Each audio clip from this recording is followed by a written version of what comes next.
Telangana rising global సమ్మిట్లో అంచనాలకు మించి ఒప్పందాలు జరుగుతున్నాయి. మొదటి రోజు పలు సంస్థలతో కీలక ఒప్పందాలు కుదిరాయి.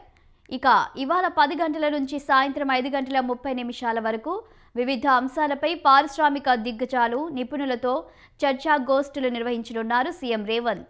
రెండో రోజు సదస్సులో కాలుష్య నివారణ, పర్యావరణ పరిరక్షణ, మౌలిక సదుపాయాల కల్పనతో పాటు స్వదేశీ విదేశీ పెట్టుబడుల ఆకర్షణ, పరిశోధన, అభివృద్ధి రంగాల్లో తెలంగాణతో భాగస్వామ్యంపై చర్చిస్తారు.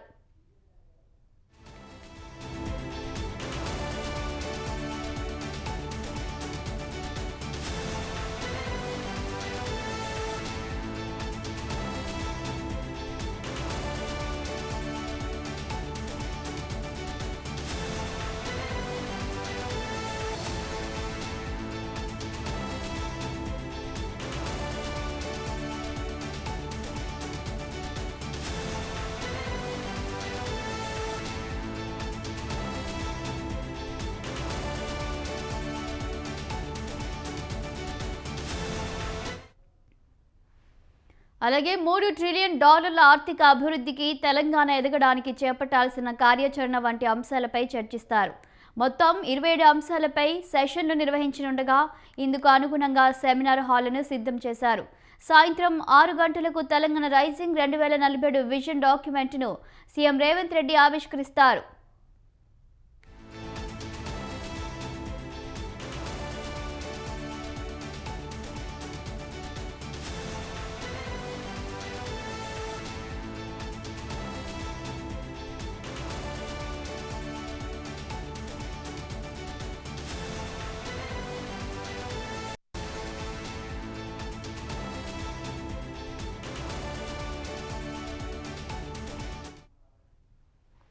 సాంస్కృతిక శోభ, టూరిజం ప్రచారం ఈ 2 రోజుల గ్లోబల్ సమ్మిట్లో సాంస్కృతిక కార్యక్రమాలకు కూడా పెద్దపీట వేశారు.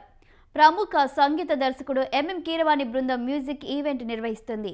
దీంతో పాటు తెలంగాణ ప్రత్యేక నృత్య రూపాలైన కొమ్ముకోయ, బంజారా, ఒగ్గుడోలు, పేరిని నాట్యం, కోలాటం, గుస్సాడి, బోనాల ప్రదర్శనలతో కూడిన సాంస్కృతిక కార్యక్రమాల ప్రదర్శన ఉంటుంది.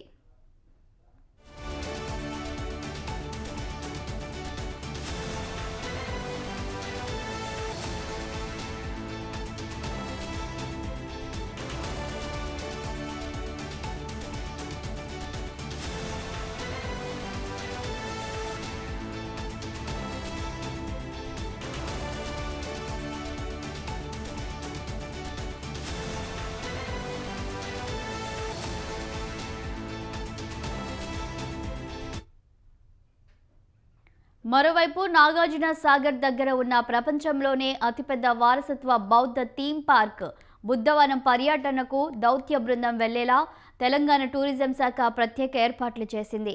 రాష్ట్ర ప్రభుత్వం ఈ సదస్సును ప్రతిష్టాత్మకంగా తీసుకుంది. నెల రోజుల నుంచి సీఎం రేవంత్ రెడ్డి మంత్రులు, అధికారులతో పలుమార్లు తెలంగాణ రైజింగ్ గ్లోబల్ సమ్మిట్ ఏర్పాట్లు నిర్వహణపై సమీక్షిస్తూనే ఉన్నారు.